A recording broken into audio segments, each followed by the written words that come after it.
walaupun kita tular, kita mesti ada maruah diri kita. Assalamualaikum warahmatullahi wabarakatuh. Alhamdulillahirabbil alamin. Wassalatu wassalamu ala asyrafil anbiya'i wal mursalin wa ala alihi wa sahbihi ajma'in. Raditu billahi rabba wa bil islami dinan wa bi Muhammadin nabiyyan wa rasulah.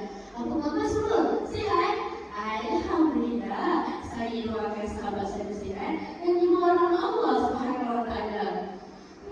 Bercerita tentang malu ni kan, rasanya semua manusia Allah ciptakan mempunyai rasa malu kan. Tetapi malu bagaimana? Kawan-kawan nak tahu tak?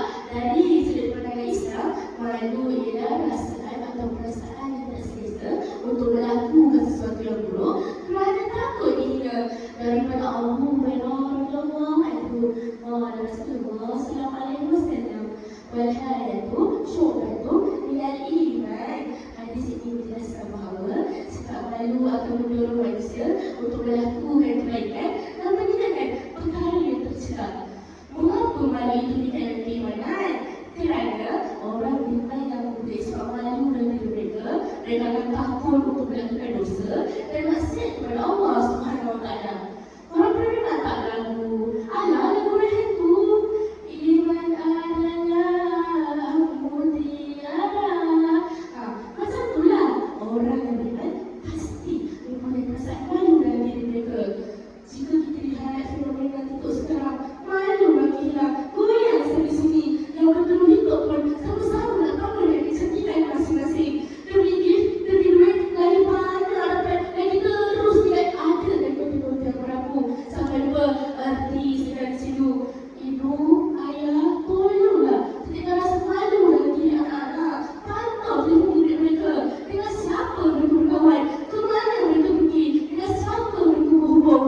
Jika tidak dicegah dari awal-awal, anak-anak akan susah untuk ditegur. Kesannya, bila rosak, baru nak menyesal. Dah terlambat. Ibarat kata pepatah, lentur belum tiada yang punya. Kan gitu.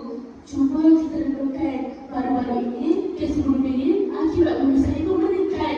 Pada tempoh Januari hingga 1 November 2024, Suruhanjaya Multimedia Komunikasi menerima 8,339 laporan berkaitan bunuh cyber. Cuba tanya pada diri, bagaimana yang bunuh itu terjadi?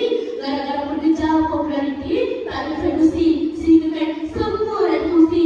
Rakam fungsi. Itulah pekerjaannya. Sampai tahan gangguan sehingga kan sanggup berdiri akibat tekanan usia muda mereka disia-siakan. Sahabat yang dikasihi Allah Subhanahu wa taala, malu untuk melakukan kebaikan ia sangat merugikan.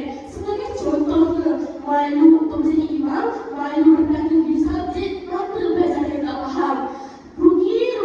Malu kerana sesat jalan sampai ke sudah. Lepas tu malu nak tegur rakan-rakan dan melakukan kesilapan kerana takut disiplin. Alah, awak ni acak-acakan dah. Disebabkan itulah kita semua menjadi pemalu gara-gara takut dengan kawan. Ma'udzubillah min zalik. Yakinlah dengan iman seseorang akan terhindar untuk melakukan kemaksiatan secara tersembunyi. Bila merasa Allah sentiasa ada di sisi dan buat satu perkara yang salah pun akan segera. Dengan pembalasan yang Allah dah janjikan dalam surah Ibrahim ayat 51. A'udzubillahi minasyaitonir rajim. Innallaha syadidul hisab. Sadaqallahul azim. Artinya sesungguhnya Allah amat cepat hitungan hisabnya. Sahabat, kita perlulah menjaga iman dan ketakwaan dalam diri kita.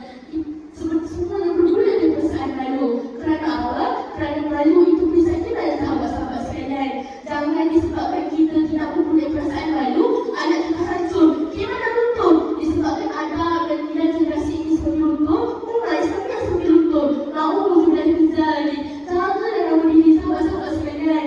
Jagalah diri ini agar diri ini perlu berpelihara. Jangan disebabkan kita tidak